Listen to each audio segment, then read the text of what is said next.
자, 그러면은 학습 활동부터 다시 한번 보도록 할게요. 자, 우리 주요 내용. 수호제라는 이름에 대해서 의문 제기를 했다 이거죠? 이름의 의문. 그리고 장기로 귀여운 이유, 나를 굳게 지켜야 하지 않겠는가? 나를 지켜야 하는 이유, 나를 잃고 방황했던 뭐에 대한? 과거에 대한 반성. 세 번째가 그 다음에 수호제에 대한 깨달음의 기호. 이렇게 기승전결로 되어 있죠. 결국에는 기승전결 이렇게 되어 있는 거죠. 오늘 아까도 있었고, 그 다음에 글쓴이가 어떤 경험을 계기로 이 글을 쓰게 되었는지 말해보자. 의문을 품었다가 장기로 귀향을 와서 그 의문점에 대해 깊게 생각한 경험이 이 글을 쓰는 계기가 되었다. 요거는 이제 거의 외울 지경 아니겠니? 보겠습니다. 뿅. 밭, 집, 꽃나무, 과실나무는 누가 가져가거나 뽑아가기 어렵다. 성현의 경전은 흔해서 없앨 수 없다. 옷과 양식은 모두 천하의 실이 모두 내 옷이 될 수 있고 천하의 곡식이 모두 내 양식이 될 수 있다. 그러므로 꼭 지켜야 할 필요는 없다. 또 나는 달아나기를 잘하며 출입이 무상하다. 나를 배반하지 못할 것 같지만 살피지 않으면 곧 떠나가 버린다. 이익으로 유혹하거나 위험과 재앙으로 겁을 주면 떠나간다. 음악 소리에 취하기도 하고 아름다운 여인의 모습에 혹하기도 한다. 한번 떠나가면 쉽게 돌아오지 않는다. 잃어버리기 쉽다. 이걸 계속 헷갈리면 안 되는 게 본질적 자아는 내가 지켰을 때 도망가 버리는 애야 도망갈 수 있고 지키지 않으면 떠나가 버려. 왔다 갔다 하고 와리가리 해. 근데 내가 그걸 지키면 그때부터 난 성인 군자가 될 수 있는 거죠. 그때부터는 내가 정말 올곧게 그렇게 흔들리지 않고 살아가는 거야. 그러니까 본질적 자아의 원래 속성은 흔들리지 않는 자아라니까. 근데 내가 지키지 못했을 때 도망가는 거야. 근데 현상적 자아는 내가 지키지 않아도 어디 도망가지 않아요. 근데 걔는 계속 흔들리고 있는 애인 거야. 현상적 자아라는 애는. 그렇죠? 글쓴이가 나를 지키지 못한 까닭은 과거 시험 공부에 빠져 있었고 그 이후에는 벼슬살이에 열중하느라 바삐 지내면서 자신을 돌보지 못했다. 수호란 지킬 수와 나 오를 합친 말로 나를 지킨다라는 말의 의미입니다. 세상의 만물은 모두 자리에 그대로 있으며 쉽게 사라지지 않고 다 쓰면 또 구할 수 있지만 나라는 것은 유혹이나 이익 혹은 성공의 욕망이나 주위의 기대에 쉽게 끌려다니는 성질을 지닙니다. 따라서 나를 지키는 일은 가장 중요한 일이죠. 나를 꼭 붙들어 맬 수 있어야 해요. 됐죠? 넘어가서 참된 나를 지키는 일이 가장 중요하다. 자, 다산 정약용. 다산이 정약용의 호죠. 신유박해 이후 다산은 18년에 걸친 유배 생활을 하게 된다. 이때 그의 나이 40세였다. 외견상 그의 인생은 끝났다. 어떤 희망도 없었다. 그런데 오히려 다산은 지나간 40년의 인생이 진정한 나를 잃어버리고 살았던 시간임을 호령 깨닫는다. 이제 진정한 나를 찾을 수 있는 기회가 주어진 것이다. 그런 깨달음은 지독한 고통과 고독과 자기 응시 속에서 이루어진 것이다. 어떻게 해야 참된 나로서 살아가는 것일까?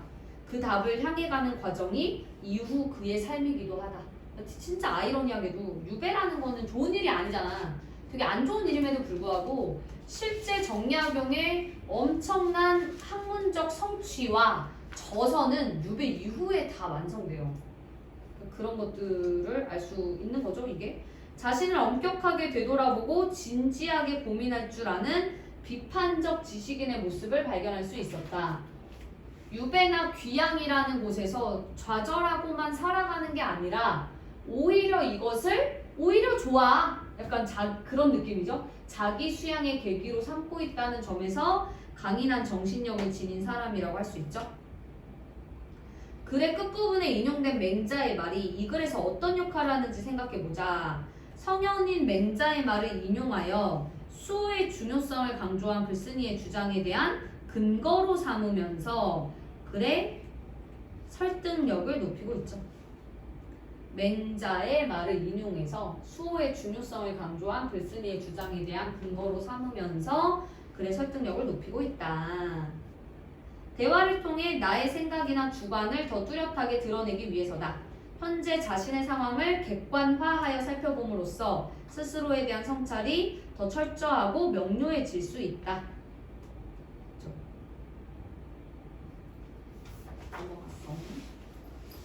자, 여기서부터는 외부 지문 사전이라고 해서 수호재기와 같이 잘 나올 수 있는 작품들을 좀 묶어놨어요. 수호재기에서 우리가 알 수 있었던 게 뭐였냐면 본질적 자라는 애가 있었고 그 다음에 현상적 자아라는 애가 있었잖아요.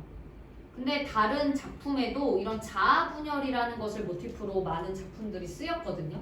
특히 윤동주 시에서도 본질적 자아와 현상적 자아가 나와요. 근데 완벽히 똑같진 않지. 왜냐면은 이거는 사람마다 좀 자아를 바라보는 입장이 다를 수 있잖아. 우선 윤동주 시에서 본질적 자아는 이렇게 생각해야 돼. 약간 독립운동을 하는 자, 좀 나라를 위해서 목숨을 바치고 희생할 줄 아는 자, 저항적 자아를 본질적 자아로 봤어요. 윤동주 시에서는. 현상적 자아는 뭐겠어?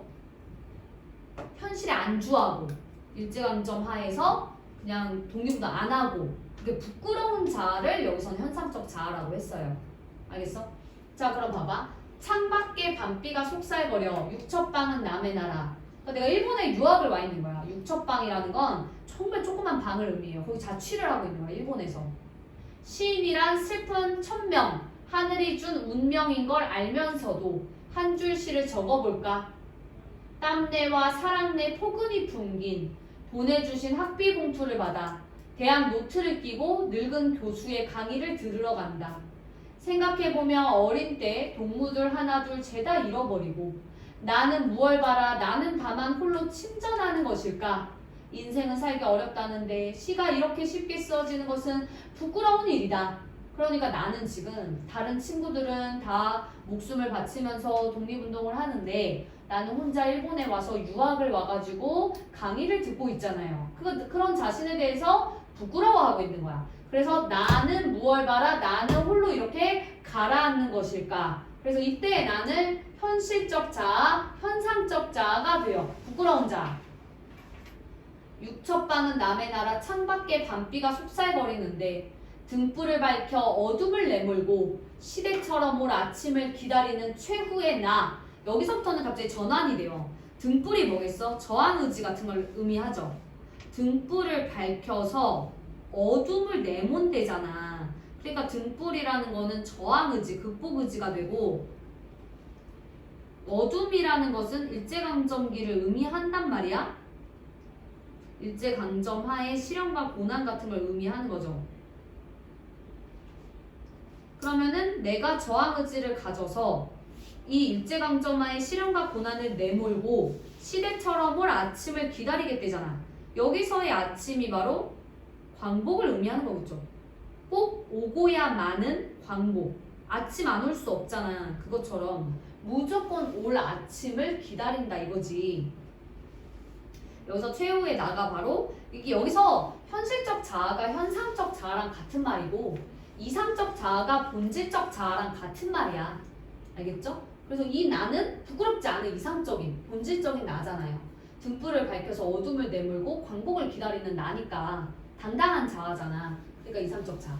나는 나에게 손을 내밉니다. 그러니까 이상적인 자아가 현실적 자아에게 손을 내밀어서 자아 합의를 이루면서 끝나는, 본질적 자아가 현상적 자아에게 손을 내밀어서 악수를 청하고 화합을 이루면서 끝납니다. 그렇죠? 이런 거 잘 나올 수 있어요. 그 다음에 또 넘어가서 거울도 잘 나옵니다. 거울 속에는 소리가 없소. 저렇게까지 조용한 세상은 참 없을 것이오. 내가 거울을 보고 있다고 상상을 해보세요. 근데 이 거울에 내가 이렇게 보고 있는 거울, 이렇게 보고 있어. 근데 이 거울 속에 나랑, 그죠? 내가 이렇게 똑같이 생겼겠지만, 그죠? 내가 이렇게 보고 있는 거야, 거울을. 잘 보이지? 자, 그러면은 이 거울 속이 있고 거울 밖이 있는 거잖아. 근데 이거를 이렇게 생각하면 돼. 거울 속이 나의 내면이야. 내면. 내면을 이렇게 표현한 거야. 이게 내 외면. 그럼 나는 내 내면이 중요한 거 알죠? 얘들아. 우리 외면은 껍데기예요. 우리 인간을 인간답게 만들어주는 건 다 내면이잖아. 그러니까 이 거울 속의 이 나, 거울 속 자아가 바로 본질적 자아예요. 본질적 이상적 자아. 그리고 거울 밖에 내가 이제 현상적, 현실적 자아인 거죠. 그럼 나는 얘랑 합의를 이루고 싶은 거야. 그지? 나는 얘랑 합의를 이루고 싶어. 근데 그게 지금 안 되고 있는 상황인 거예요. 거울 속에도 내게 귀가 있어. 그러니까 거울 속에 나가 바로 뭐라고? 본질적 자아야. 근데 내 말을 못 알아들어. 그러니까 서로 대화가 안 되지. 그러니까 이게 합의를 계속 실패를 하는 거야. 내 말을 못 알아듣는다는 것은 자아 합의를 실패하고 있어요.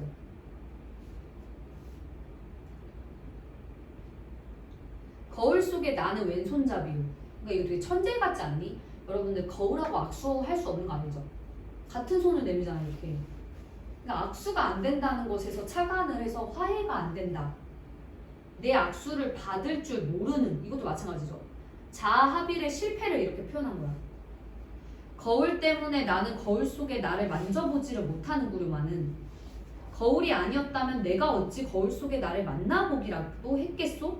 그러니까 거울 때문에 거울 속에 나를 만지지 못하지만 거울이 있기 때문에 그나마 보기라도 한다 이거잖아. 그래서 이거는 단절의 장치이자 연결의 매개체야. 그러니까 모순되죠 되게. 단절이 있지만 연결도 해줘 거울이.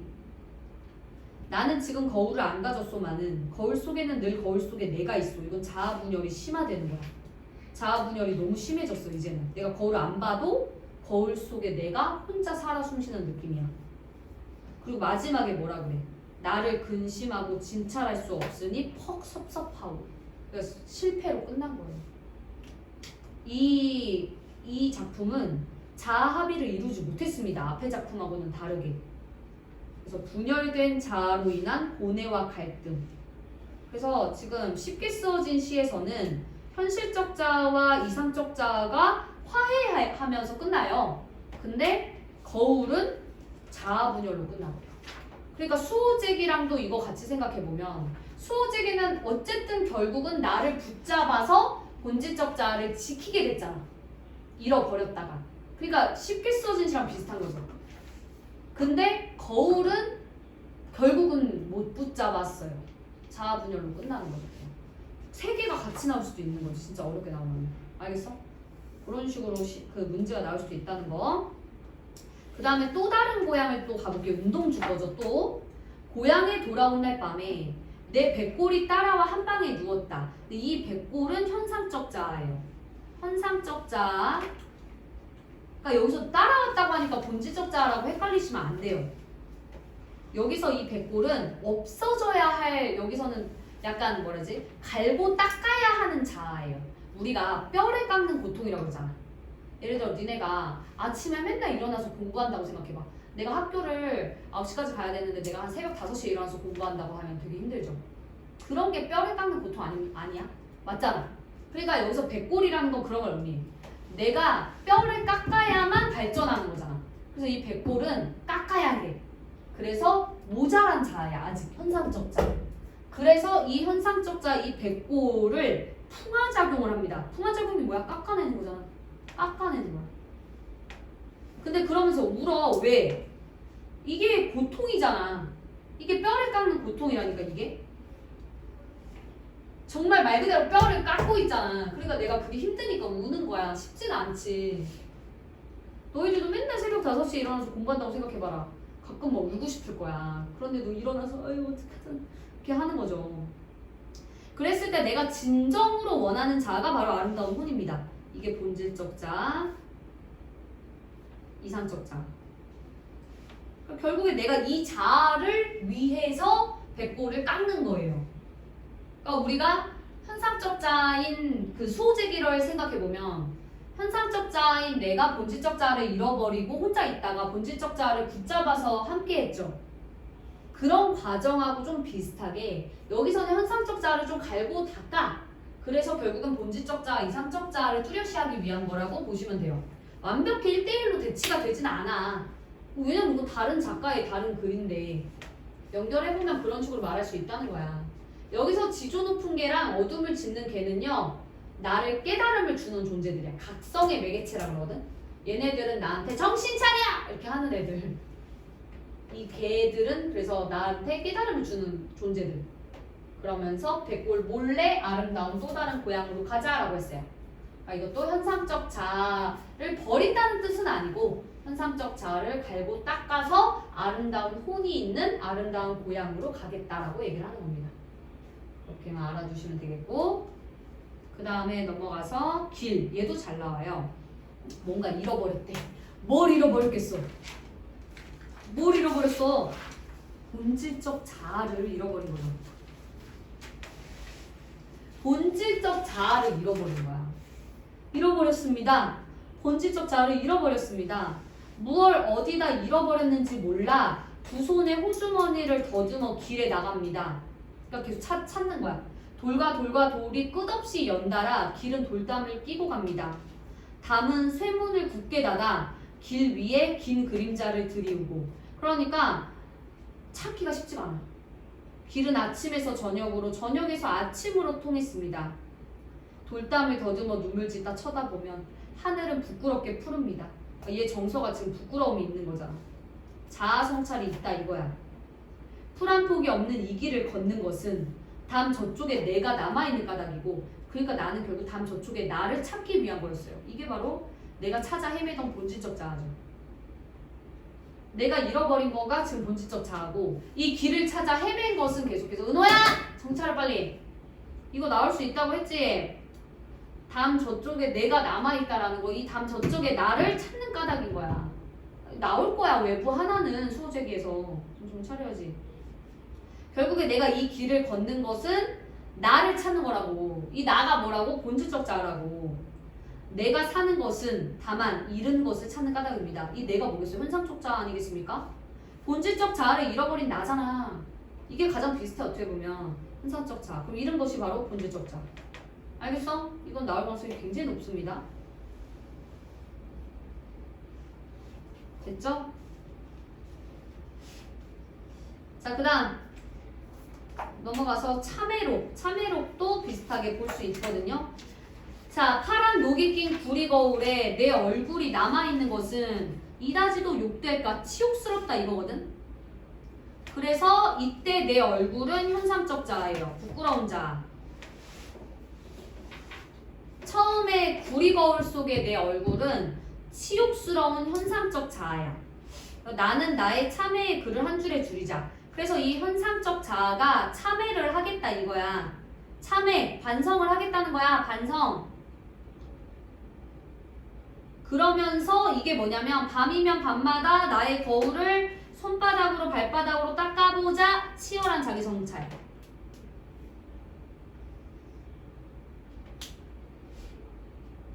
치열한 자기 성찰을 하겠다 이거야. 그러면 어느 운석 밑으로 홀로 걸어가는 슬픈 사람의 뒷모양이 바로 이상적 자아야. 본질적 자아. 그러니까 희생적 자아예요 이게. 말했잖아. 윤동주 시에서는 이상적이고 본질적 자아가 목숨을 바치며 희생하는 자아거든. 그래서 슬픈 사람이라고 표현을 하는 거야. 근데 그게 긍정적 자아인 거야. 그러니까 운석이 죽음을 뜻하거든요. 그러니까 죽음으로 걸어간다 이거잖아. 그러니까 목숨을 바치는 희생을 하는 자아야 이 자아가. 그래서 본질적 자아, 이상적 자아야. 됐어? 여기서 밤이면 밤마다 거울을 손바닥으로 발바닥으로 닦아보는 게 치열한 자기 성찰이라고 했죠. 수호제기로 따지자면 내가 나한테 말 건네는 게 자아 성찰이라고 했잖아. 나랑 대화하는 게. 내가 나와 대화하는 게 여기서 거울을 닦는 거랑 똑같은 행위라고 보시면 돼요. 알겠어? 여기도 그래서 됐고 넘어가. 여기도 자문자답 같은 게 있잖아. 자문자답. 왜냐면 여기서 반성문 자체가 약간 이게 반성문의 내용이거든. 여기가 이게 자문자답 형식이 있는 거지. 이게 반성문. 참외록이 반성문이잖아.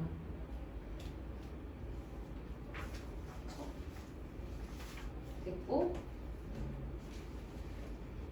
넘어가서 자화상, 이게 마지막일걸? 자화상에서는 우물 속의 사나이를 들여다보는데 이게 자기 자신 얼굴을 들여다보는 거잖아. 결국에 이게 현상적 자아야. 나 자신이 되게 초라해. 그래서 미워하지. 처음에 미워해. 처음에는 내가 싫어하는 자아니까. 그러다가 또 불쌍해. 그리고 또 미워. 그러다가 그리워지면서 마지막에는 추억처럼 사나이로 가. 이거는 이제 본질적 자아. 그래서 미워하다가 가엾어하다가 미워하다가 마지막에는 이제 화해를 해. 추억처럼 사나이는 본질적 자아야. 알겠죠? 문제 풀다 보면 이런 것들이 나올 거니까 그때그때마다 이런 것들을 잘 분석을 하시면서 문제를 풀어야 합니다. 요번 시험이 워낙에 어렵다 보니까 기말이 조금 쉬워질 가능성이 높잖아. 그럼 100점 맞아야 돼. 알겠어? 정말 여러분들은 100점을 목표로 해야 돼요. 알겠니? 우리가 지금 준이가 올지도 말지도 모르지만 3명이면 3명 다 1등급을 봐야 돼 지금. 알겠어? 우리는 소수정예인데 이 3명 다 1등급 나오게 해야 될 거 아니야. 알겠어? 너네 지금 이거는 너와 나의 미션이야. 알겠니? 여러분들과 나의 미션이라고. 선생님 지금 소수정예라고 하고 있는데 너희들 다 1등급 나와줘야 돼. 자존심이 허락을 안 한다. 여기 3년 더 나가면 반대체돼요? 뭐가? 그렇진 않아. 그런 건 없지. 근데 더 들어와야지 나가면 안 되지. 근데 너희들이 다 1등급을 하면은 소문이라도 나서 몇 명이라도 들어오겠지. 그죠? 어쨌든 소수정예로 하고 있으니 더더군다나 1등급을 많이 해야 된다고 얘기를 하는 거야, 쌤도. 가회처럼 이렇게 하는데 당연히 더 잘 봐야 되지 않겠어? 응?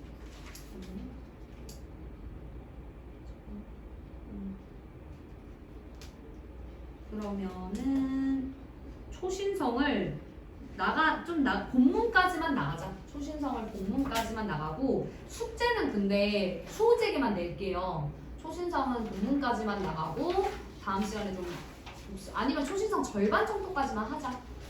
절반만 풀자. 초신성은 그렇게 해가지고 왜냐면 다음 시간에 설득하는 글쓰기 그거랑 문법 프린트를 받지 않을까? 다음 주에? 제가 보니까 설득하는 걸 쓰기는 1차 시간하고 바로 쓰인 거는 것 같던데.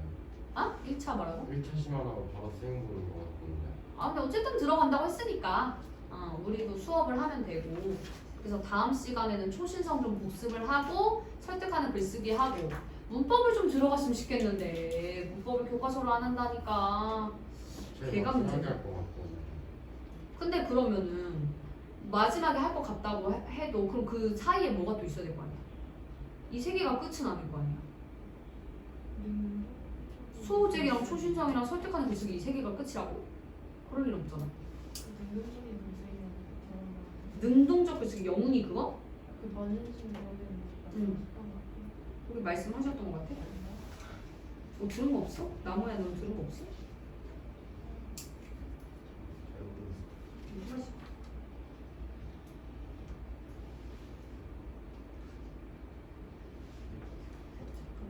네, 학교 가서 응. 봤습니다.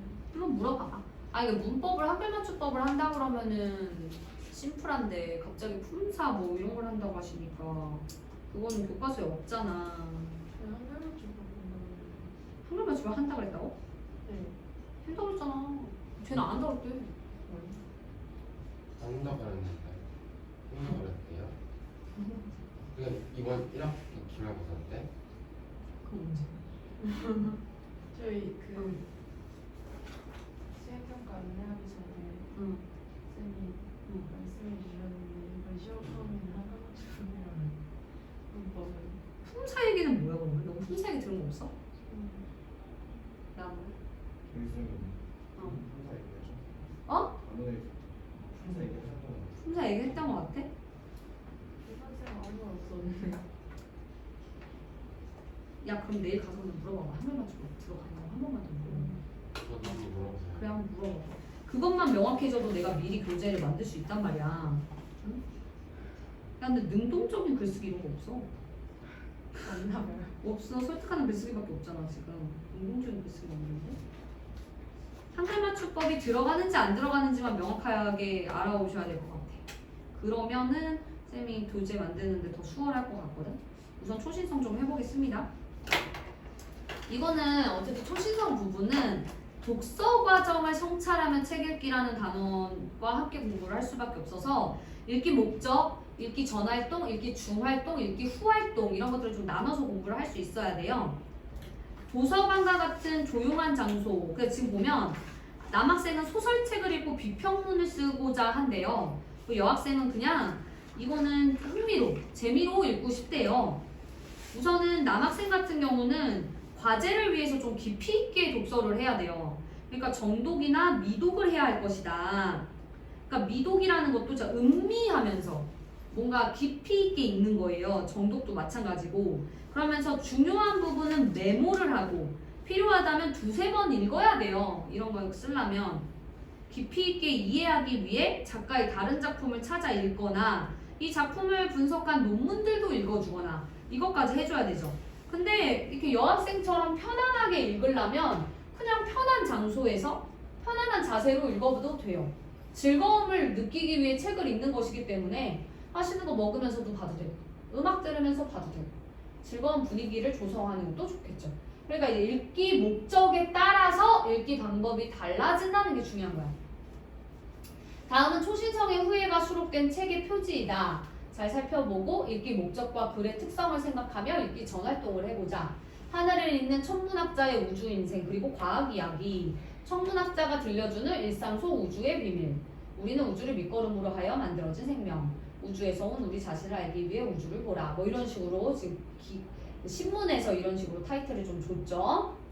자, 그러면은 요거 빈칸 좀 채워볼게요. 어머야. 표지를 통해 알 수 있는 이 글의 특성은 무엇인가? 글쓴이가 천문학자라고 했죠. 나는 천문학자입니다. 이렇게 써있잖아. 글쓴이가 천문학자이니까 우주와 과학에 관한 내용을 담고 있을 것 같아. 이렇게 추측하는 거야. 읽기 전 활동이잖아. 지금 읽기 전 활동이니까 추측하죠. 사람 안에 우주가 그려진 표지 그림을 볼 때 사람과 우주가 어떤 관련성이 있다는 것을 암시하는 것 같아. 우주와 사람의 공통점이나 우주 현상을 통해 사람에게 깨우침을 주는 책이 아닐까? 이런 식으로 추측을 해볼 수 있는 거예요. 자, 그 다음에 어떤 목적으로 글을 읽을까? 평소 관심이 많았던 천문학에 관한 지식을 얻으려고 혹은 내가 우주의 역사를 주제로 논문을 쓰는데 자료가 필요해서 목차와 머릿말을 훑어보니까 쉬운 수필 같아 주말에 가볍게 읽어보려고 뭐 이렇게 다 목적이 다를 수 있죠. 그 다음에 어떤 방법으로 글을 읽을까? 지구과학을 공부하며 궁금했던 것을 확인하기 위해서 도서관의 책상에 앉아 꼼꼼하게 정독할 생각이야. 소논문의 참고자료로 읽는 거라서 관련 내용만 발췌할 거야. 그러니까 관련된 것만 뽑아오겠다 이거지. 머리를 식히려고 읽는 글이니까 그냥 가볍게 전체를 훑어볼 거야. 통독은 전체를 훑어보는 게 통독이에요. 자, 넘어가서 이 글의 내용을 예측해보자. 초신성의 후예라는 말을 제목으로 쓴 것을 보니까 지금의 인간이나 생명이나 우주의 기원에 대한 이야기가 좀 담긴 것 같아. 딱딱한 전문 서적이라기보다는 우주의 원리나 속성을 좀 쉽고 재미있게 설명해서 삶에 대한 이야기를 하려는 것 같아. 이 글과 관련하여 궁금한 것을 질문 형식으로 써보자. 초신성의 후예는 뭘까? 왜 부제목을 나는 천문학자입니다 라고 했을까? 뒷표지에 책 설명에 우주, 인생, 과학 이야기라고 써있는데 우주 이야기와 인생 이야기가 어떻게 연결될까? 천문학자는 과연 뭘 연구하는 사람일까? 뭐 이런 식으로 질문을 먼저 할 수 있죠. 그러니까 이게 중요한 게 뭐냐? 읽기 전 활동이에요. 표지를 통해 예측해보기. 뭐 어떤 목적으로 읽을지 생각해보기, 어떤 방법으로 읽을지 생각해보기, 예측해보기, 뭐 질문해보기 이런 것들이 다 읽기 전 활동이라는 거지. 자, 그럼 이제 읽기 중 활동은 뭐가 있냐? 궁금하거나 중요한 내용에 표시하며 읽는다. 그러니까 이거를 이런 걸 봤을 때 읽기 중활동인지 전활동인지 후활동인지를 연결할 수 있어야 돼. 알겠죠? 그 다음에 읽기 전에 예측한 내용이 맞는지 확인하며 읽기. 읽기 전에 만든 질문의 답을 찾으며 읽기. 중심 내용 같은 것들을 좀 파악하며 읽기. 글쓴이가 가진 의도를 추론하며 읽기. 생각을 파악하고 자기 생각하고 막 비교하면서 읽기. 이게 읽기 중활동이야. 읽기 중에 쓸 수 있는 읽기 방법들. 요약을 중간중간 하면서 읽는 것도 좋죠. 내용을 어려운 말들을 내 말로 좀 바꿔가며 읽어도 되고. 이건 아까 얘기했죠. 질문의 답을 찾아가며 읽고 이런 거는 뭐 다 했고 이거 세 개는 했고 글의 흐름과 구조를 생각그물, 브레인스토밍, 뭐 생각그물이라는 거는 이렇게 연달아 가지고 그 뭐라 그러지? 생각그물이라고 안 하고 뭐라 그러지? 마인드맵 같이 이렇게 하는 거. 어려운 내용이나 모르는 개념은 사전을 찾거나 검색하거나 하면서 읽어도 좋죠. 읽기 방법의 종류. 소리를 내면 낭독. 지금 쌤이 한 거 낭독인 거고. 마음으로 읽는 건 묵독. 낭독이랑 음독 같은 말이야. 정독은 자세히 읽는 거고 미독은 아까 말했죠. 음미하면서 헤아리면서 읽는 거라 정독, 미독이 비슷하긴 합니다. 그 다음에 속독, 숙독. 숙독은 차분하게 자세히 읽는 거야. 그러니까 얘네 세 개가 비슷해요. 정독, 미독, 숙독. 그다음에 통독, 속독이 좀 비슷한 게 통독은 처음부터 끝까지 훑어보는 거고 속독은 좀 빠르게 읽는 거죠. 숙독하고 속독하고 헷갈리면 안 되겠죠? 독서의 다양한 목적. 학업을 위한 독서. 공부할 때 필요한 지식과 정보를 얻기 위한 독서. 교양을 위한 독서. 여가를 위한 독서. 진로 탐색을 위한 독서. 인간관계 형성과 유지를 위한 독서. 직업 수행을 위한 독서. 뭐 이런 여러 가지 독서 목적이 있는 거죠. 됐지? 넘어갔어. 초신성인 후에 텍스트 한번 보도록 하겠습니다. 학생은 박씨이군요. 그럼 본은 어디입니까? 본은 뭐 박씨면 밀양박이 제일 유명하니까 밀양박입니다. 본이 어디라고요? 밀양입니다. 본이 어디입니까? 뭐라는 거야? 이거 짜증나겠죠 좀? 내가 세 번째 같은 질문을 하자 학생이 어리둥절해야 한다. 자, 초신성이라는 것은 질량이 매우 큰 별이 폭발하는 것을 초신성이라고 한단 말이야. 그럼 질량이 매우 큰 별이 폭발하는 그 초신성에 우린 자손들이란 소리죠. 초신성의 후에는. 자, 우선 1번 오른쪽 1번 가볼게요. 같은 질문을 반복하는 글쓴이의 행동이 호기심을 자아내는 거야. 왜 저러지? 이렇게 되는 거죠. 중간 1로 가볼게요. 사람 몸을 구성하는 주요 원소는 수소, 탄소, 질소, 산소, 황, 인이다. 원자기 수로 치면 수소가 전체의 63%를 차지하고 질량으로 치면 산소가 전체의 26%를 차지하는 으뜸 원소다. 그러니까 우리 몸은 수소, 산소, 얘네가 으뜸 원소래. 철, 마그네슘, 나트륨과 같이 적은 양이지만 꼭 필요한 원소들도 여럿이 있다. 그러면 이런 원소들은 어디에서 왔을까? 자, 사람 몸을 구성하는 원소들의 근원에 대해서 의문을 던졌습니다. 결국에 자기가 물어보고 자기가 답하는 형식이죠. 문답 형식이라는 거 알 수 있어요. 이렇게 하고 이제 말해 줄 거잖아. 어디서 왔는지 문답. 우선 우주에 존재하는 대부분의 수소 원자는 우주 초기, 우주의 나이가 1초일 때부터 대략 3분이 될 때까지 만들어졌다. 빅뱅 이론을 정립한 조지 가모 교수는 뜨거운 초기 우주에서 작은 입자들이 고속으로 만나 어떻게 수소와 헬륨 원자핵을 초초로 만들었는지를 밝혀내었다.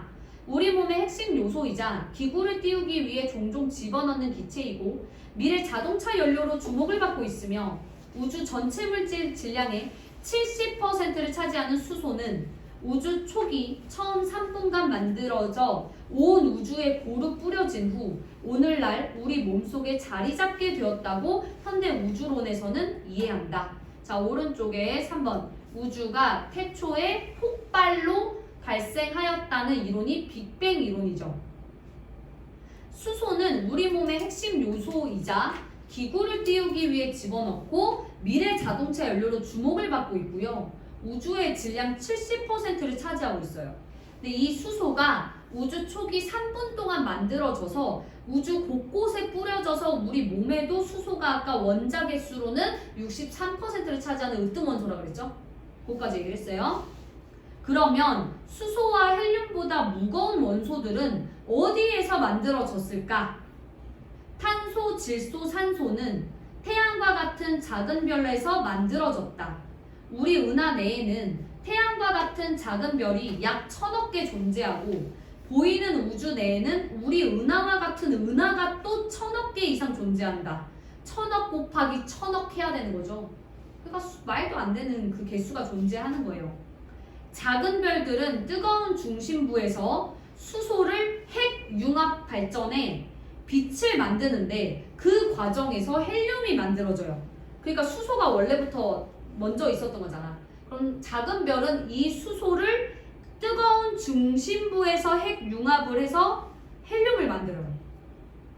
수소가 고갈되면 헬륨을 핵 융합해 탄소를 만들어요. 그리고 탄소를 이용해서 산소를 만들어요. 이거 정확히 알아야 돼. 오른쪽 5번. 연쇄적인 핵 융합을 통해 점차 무거운 원소를 만드는 거예요. 이렇게 만들어진 원소들 일부는 우주 공간에 퍼져나가고 일부는 수명을 다하는 별의 핵을 이루며 최후를 장식한다. 같이 죽어버려. 근데 작은 별의 최후는 주로 단단한 탄소 덩어리일 것으로 생각된다.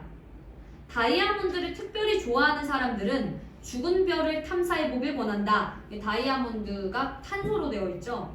다만 중력이 워낙 세서 일단 착륙한 후 다시 돌아오는 것이 거의 불가능하다.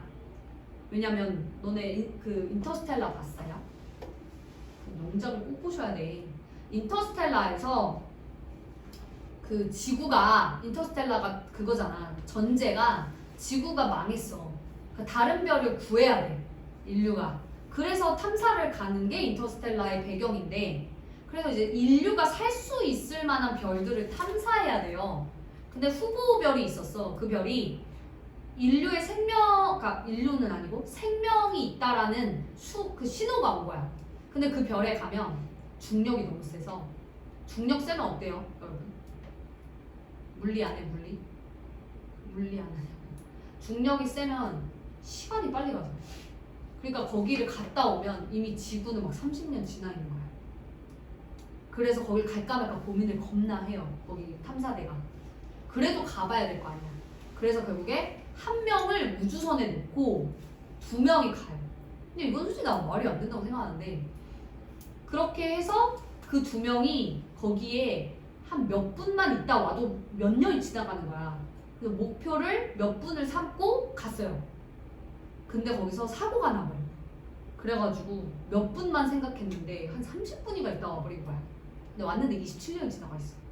그래서 그 우주선에 혼자 남아있던 그 사람이 할아버지가 돼 있어. 거의 막 할아버지까지는 아니더라도 지금 엄청 늙어 있어.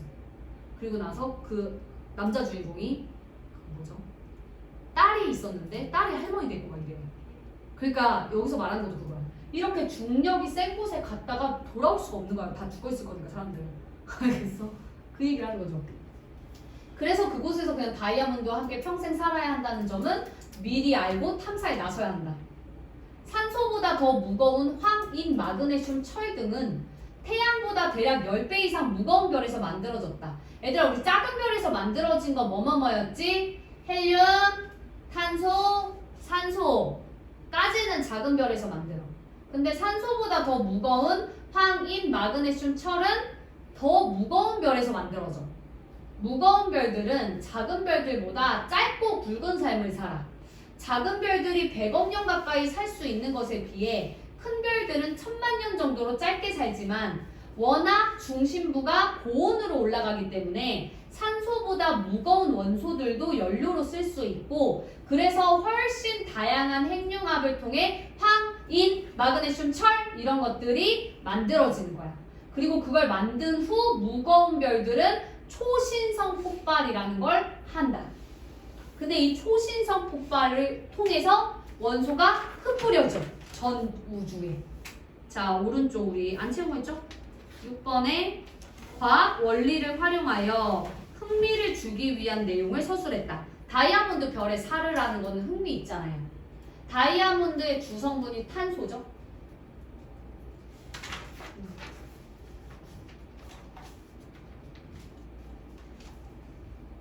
넘어가. 자, 도입부의 대화 장면 삽입. 글쓴이와 학생의 대화를 직접 인용했고요. 글쓴이가 학생에게 같은 질문을 되풀이했죠. 청중 및 독자에게 주는 효과는 관심과 호기심을 불러일으켜요. 글쓴이가 상식, 통념과 다른 새로운 관점, 의도를 제시할 것임을 암시합니다. 문답법을 활용한 내용 전개. 글쓴이는 글의 중간에 자신이 질문을 던진 후 자신이 답을 하는 식으로 논지 전개를 하고 있어요. 결국 이것은 단락별의 화제를 더 선명하게 제시하고, 그러니까 결국에 이런 원소는 어디에서 왔을까? 이렇게 물어보면 우리 독자들은 어디에서 왔는지 이제 나올까 보다 이렇게 알게 되잖아. 수소와 헬륨은 어디에서 만들어졌을까? 뭐 이런 것들이 단락별 화제를 선명하게 제시하고 독자가 이제 이런 내용이 나오겠구나 라는 것을 더 예측하고 이해하도록 도와준다는 거지. 원소들의 생성 방법. 각 원소들이 언제 어떻게 만들어졌는지 질량의 크기 순서로 설명했죠. 별표 100개다 이거. 원소들의 생성 방법 엄청 중요해. 뿅뿅. 자, 우주가 만들어질 때 처음 3분간 작은 입자들이 고속으로 만들어지죠. 수소는 가벼워요. 그러다가 헬륨, 작은 별의 중심부에서 핵융합으로 만들어져요.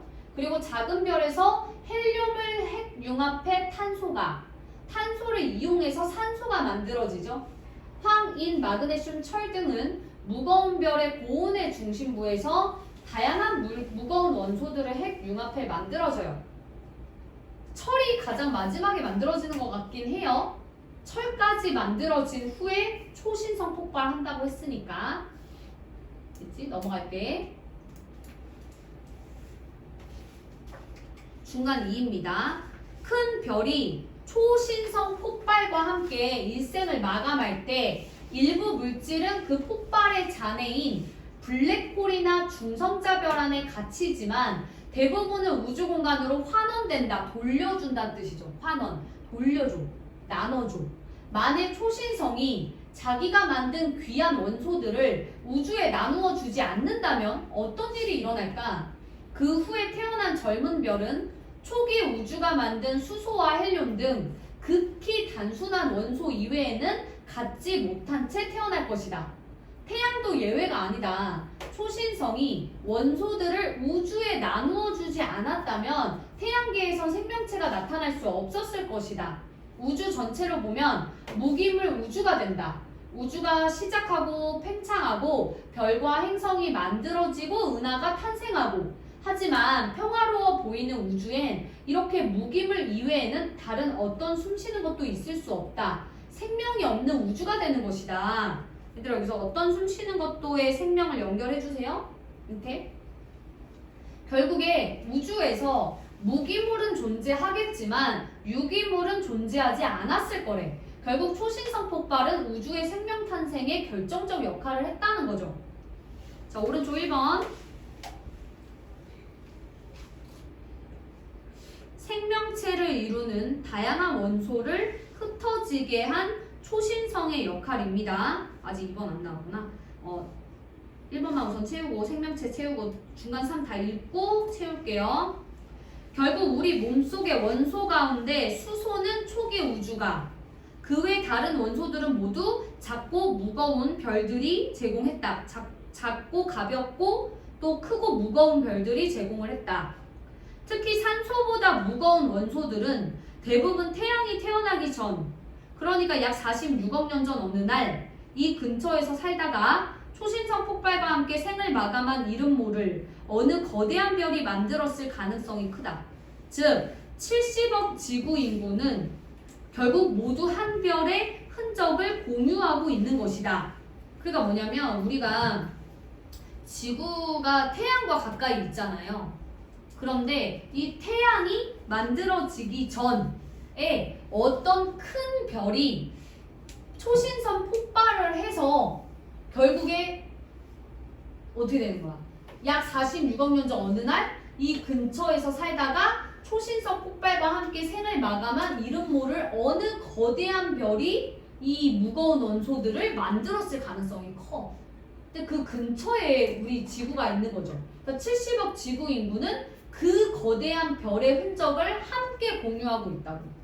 이 말을 두고 우리는 모두 한 우주 안에서 태어난 형제라고 우기는 것과 뭐가 다르냐고 누군가 따진다면 달리 변명할 도리는 없지만 그래도 신기하지 않은가 우리 몸의 구성 요소를 이렇게 살펴볼 수 있다는 것이. 이쯤 설명하고 나서 학생에게 다시 묻는다. 학생의 본은 어디입니까? 지혜로운 우리 학생 뭐 수줍게 답한다. 결국 우리는 한 거대한 별이 초신성 폭발한 흔적을 모두 공유하고 있다. 그러니까 초신성입니다. 우리 사회에도 종종 초신성과 같은 역할을 하는 사람들이 있다. 땀 흘려 이룩한 재화는 물건이죠. 재화, 물건, 기술, 지식, 능력을 아낌없이 사회와 나누는 그런 사람들은 나눔으로 수많은 다른 사람들을 살리기도 한다. 자연의 섭리가 인간 사회와 닮은 예 가운데 하나이다. 이건 유추를 하고 있죠. 초신성이 폭발해서 우주의 원소를 나눠줘서 생명체를, 특히 우리 지구의 인류, 동물, 식물과 같은 생명체를 만드는데 환원을 했던 것처럼 사람들도 그런 사람들이 있다라는 거죠. 백신 같은 것도 그렇고 우리가 의학의 역사를 돌아보면 자기 혼자 특허내서 쓸 수도 있지만 그거를 전국에 뿌린 사람들도 많잖아요. 그러니까 그런 사람들이 이런 초신성과 같은 역할을 하는 사람들이겠죠. 자, 언젠가 우리 대학교에 강사로 오신 한 연사께서 강연을 다음과 같이 시작하셨다고 한다. 여기 앉아 계신 여러분이 아무것도 안 하고 산다면 여러분은 평생 5,000명의 노동에 기대어 살 가능성이 큽니다. 하지만 여러분이 열심히 살면 오히려 5,000명을 먹이는 삶을 살 가능성이 크지요. 여러분은 어떤 삶을 살겠습니까? 나는 이 이야기를 들을 때 우리도 꼭 초신성 같구나 하고 생각했다. 초신성에서 출발해서 그런가? 초신성이 그저 폭발만 한다면 엄청난 충격을 일으켜 주변을 망가뜨리는 결과를 낳을 것이다. 하지만 초신성은 그 폭발을 통해 중요한 원소들을 우주에 나눠줌으로써 오히려 우주에 생명의 씨앗을 뿌리게 되는 건 아닌가? 당신은 초신성처럼 살고 싶은가? 대답을 원하는 거죠. 이거는 살고 싶습니다 라는 대답을 원하는 거죠. 결국 초신성으로부터 배운 나눔의 가치. 그러니까 결국 이 책 초신성의 후에는 우주 얘기를 하긴 하지만 결과적으로는 사람 얘기죠. 사람에 대한 얘기인 거야 이거는. 자, 오른쪽 4번 글쓴이가 던진 질문의 의도를 파악한 학생의 대답. 글쓴이가 생각하는 바람직한 삶의 태도는 초신성처럼 사회에 나누고 좀 환원하고 보탬이 되는 삶을 살자 뭐 이런 거죠. 결국 초신성과 같은 삶을 살아야 된다라고 얘기한 겁니다. 서리법. 자, 읽기 중에 쓸 수 있는 읽기 방법들. 그래, 내용 이거 아까 다 했던 거죠 뭐. 이거 했던 거네요. 그 다음에 읽기 방법의 점검과 조정을 위한 질문. 자, 원소 우주에 대한 배경 지식이 있는 사람이 이걸 읽었다고 치면 다 읽을 수 있잖아. 사실 우리도 다 이해되잖아. 그러니까 되게 쉬운 글이에요.